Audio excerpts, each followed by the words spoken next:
warahmatullahi wabarakatuh. Waalaikumsalam warahmatullahi wabarakatuh.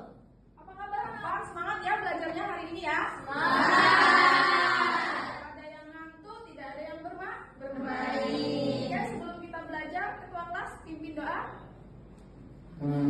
Siap, gerak, berdoa dimulai.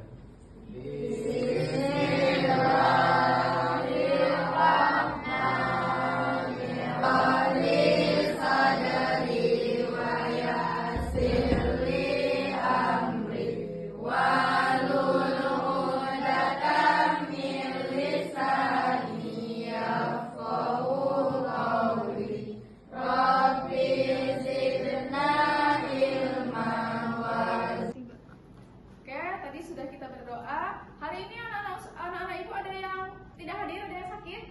Hadir semua. Oke, hadir semua, semangat. Nah, sebelum kita masuk pembelajaran, biar kita tidak ngantuk, kalian boleh berdiri. Ya, boleh berdiri. Nanti ikuti gerakannya ya, Nak ya.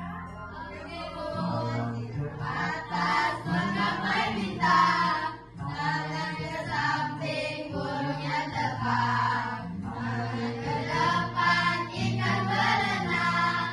Duduknya rapi, siap berdoa. Tangan putar, tangan diputar. Lung-lung-lung, tangan digulung. Putar balikan, pagar bundar. Tangan kiri, atas, bawah, siap berdoa. Berpikir komputasional ataupun coding? Nah, hari ini kita akan mempelajari itu. Ibu harap kalian semangat, kemudian fokus dalam mempelajari materi ini. Nah, sebelum Ibu lanjut ke materi selanjutnya, Ibu akan membacakan tujuan pembelajaran dulu ya, Nak ya. Yang pertama, menjelaskan konsep berpikir komputasional. Kemudian yang kedua, menyebutkan contoh kegiatan sehari-hari yang membutuhkan berpikir komputasional. Kemudian menyusun langkah-langkah sederhana secara logis dan struktur untuk menyelesaikan masalah. Jadi, sebelum Ibu masuk ke materi lebih lanjut, Ibu akan menganalogikan kegiatan kita terlebih dahulu mengenai berpikir komputasional. Kalian pernah berwudu? Kita sholat. Coba, apa saja gerakan-gerakan ketika kita berwudu? Yang pertama adalah Yang kedua, ya. Terus ya. Niat membasuh tangan, ya, tata tangan sambil berdoa ya. Kemudian apa lagi? Berkumur. Oke, setelah berkumur, membasuh muka. Oke, apa lagi? Tangan ya, dari tangan kanan dulu. Kemudian tangan kiri. Lagi. Kemudian kaki. Nah, itu sudah berpikir secara komputasional itu, nah. Berpikir secara sistematis dan logis. Kalau kita tidak sistematis, nanti wudunya tidak sah. Begitu juga dengan kegiatan-kegiatan yang lain seperti memasak mie atau memasak nasi goreng ya. Itu misal kita mau memasak nasi goreng. Langkah pertama yang kalian lakukan apa?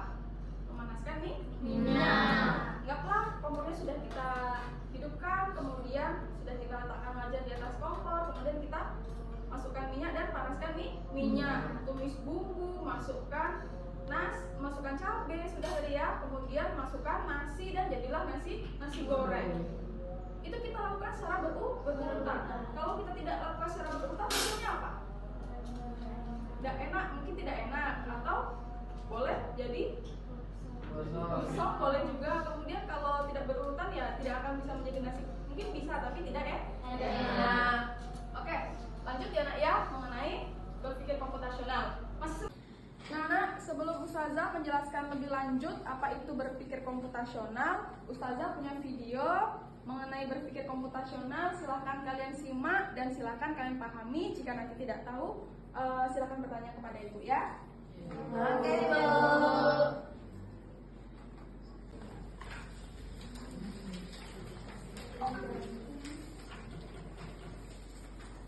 Pengenalan computational thinking. Hai teman kita. Apa artinya computational thinking atau berpikir komputasional?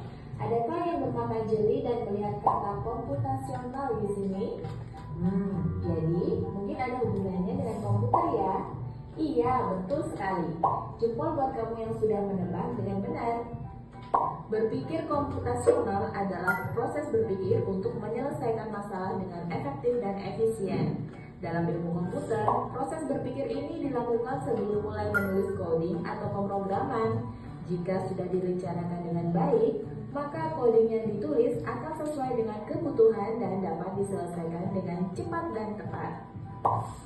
Tapi ternyata berpikir komputasional juga bisa dilakukan tanpa komputer dan tanpa internet loh. Malah sebenarnya kita pun sudah menerapkannya dalam kehidupan sehari-hari. Mulai dari membuat strategi, mencatat ringkasan pelajaran, hingga menyiapkan tas untuk sekolah besok. Wah, masa depan ini mirip seperti merencanakan coding yang sudah dibahas sebelumnya. Kuncinya adalah memahami masalah dengan tuntas dan mencari cara menyelesaikan yang efektif. Dan bagaimana agar kita bisa berpikir komputasional? Sekarang kita bahas ya 4 landasan dari berpikir komputasional.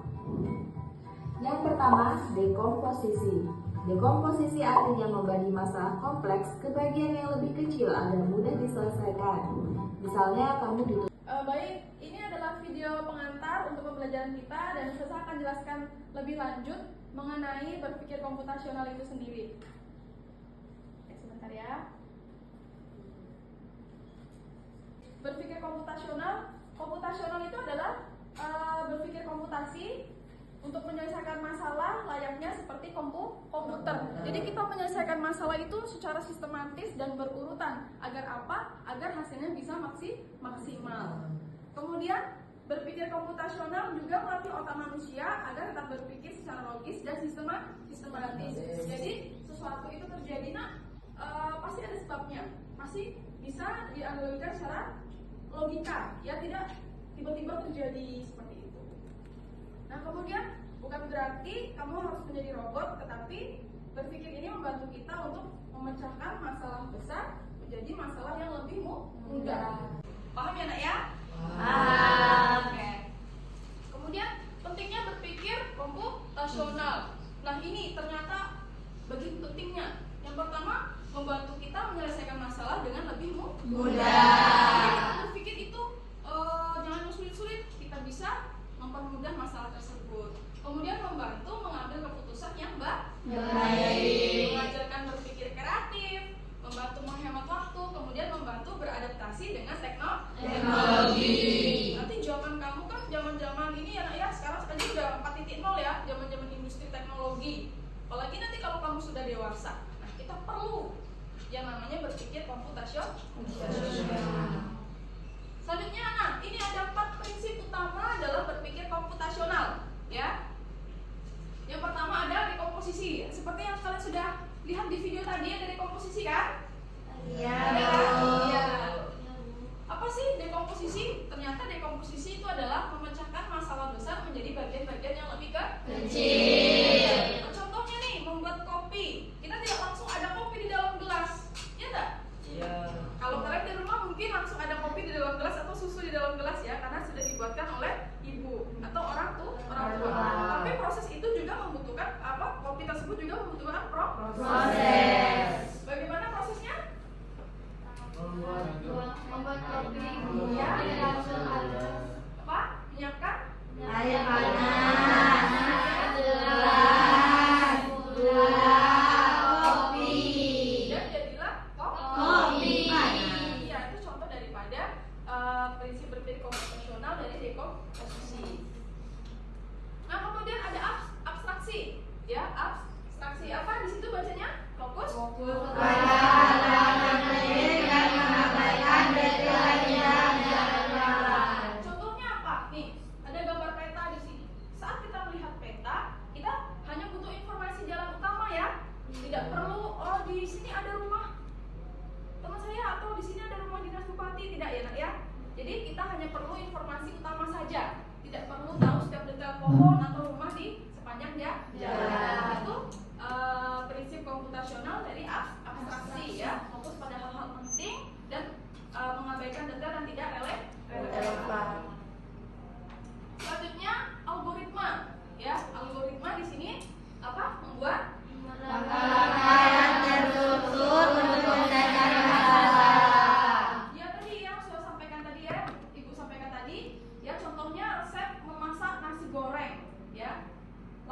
jelas mulai dari memanaskan minyak, menumis bumbu sampai menyajikan seperti itu ya.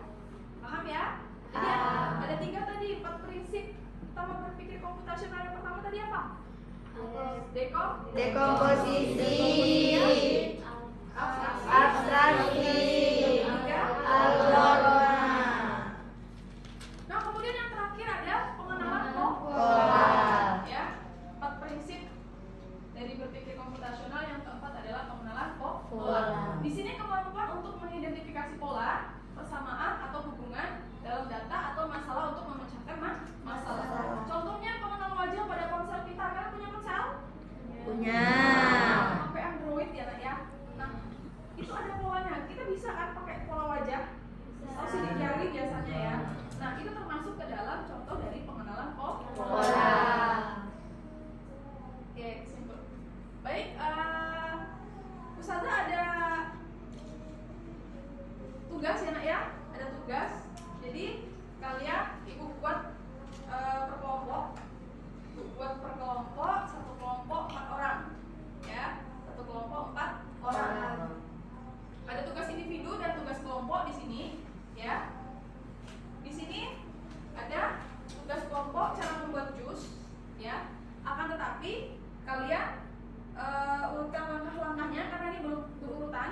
Kalian urutkan langkah-langkahnya, kemudian langkah-langkah tersebut kalian buat dalam bentuk poster di Canva, ya, di ruangan komputer nanti. Kalian berkelompok.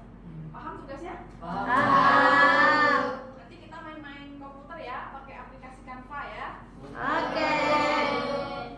Nah, kemudian untuk tugas individunya, ya, kalian mencari rute terbaik menuju rumah Silbah, ya, menuju rumah Silbah. Kalau ada pertanyaan, silakan kalian jawab di belakangnya, ya. Baik. Oke. Baik, Ibu bagi kalian satu kelompok 4 orang ya. Ibu apa namanya, pilihkan atau kalian pilih sendiri? Dipilihkan. Oke. Kelompok 1, 1, 2, 3, 4. Kelompok 2, 1, 2, 3, 4. Kelompok 3, 1, 2, 3, 4. Dan kelompok terakhir nih, yang laki-laki, ya, ada 4 orang ya. Nanti kita ke ruangan sebelah, ke ruangan komputer. Kita akan membuat desain Canva, ya, poster yang berisikan langkah-langkah membuat jus. Oke. Ya.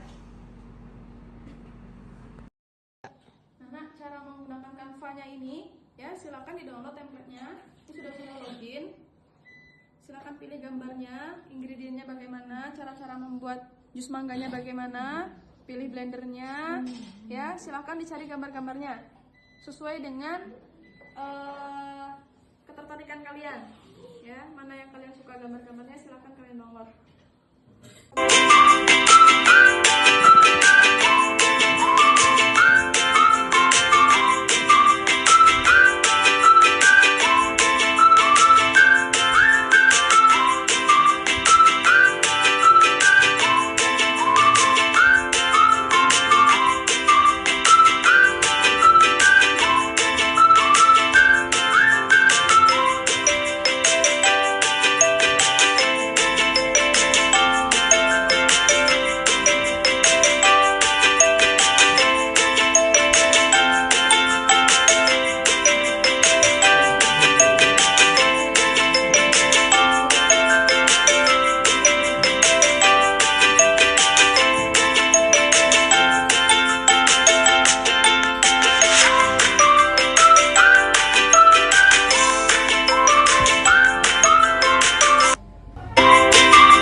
aplikasi Canva ya. Sulit atau tidak tadi? Iya, hanya jaringan internet saja yang kurang baik. Ya silakan kelompok 4. Tadi filenya sudah dikasih ke ibu tadi ya. Oke silakan. Tadi yang kelompok 4 yang ini ya? Yang ini ya kelompok 4 ya? Tugasnya, oke.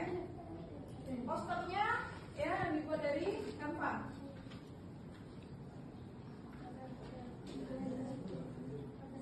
Gambarnya jangan ditutupi ya. Geser sini tidak apa-apa juga. Dua sini, dua sana.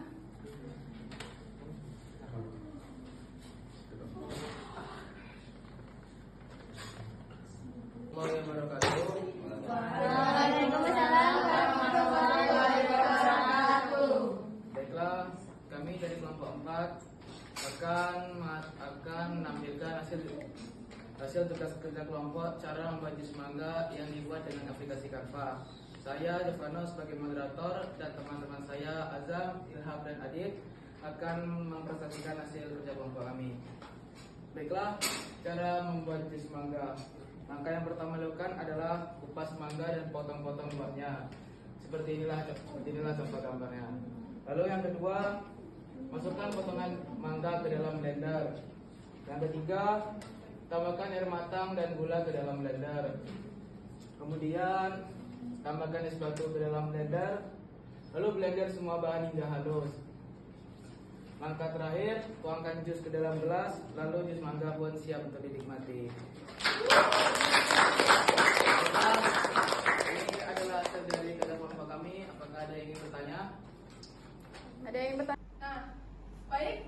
Ini adalah hasil diskusi dari kelompok 4 mengenai poster membuat jus mangga. Kira-kira sudah sudah sesuai belum dengan berpikir komputasional? Sudah. Ya, cara-caranya dari mengupas buah, kemudian sampailah siap bisa disajikan. Ada yang mau bertanya kelompok lain mungkin? Tidak? Baiklah, jika tidak ada yang bertanya, kami tutup hasil presentasi kami dengan nilai topik hidayah dan Wassalamualaikum warahmatullahi wabarakatuh. Waalaikumsalam warahmatullahi wabarakatuh.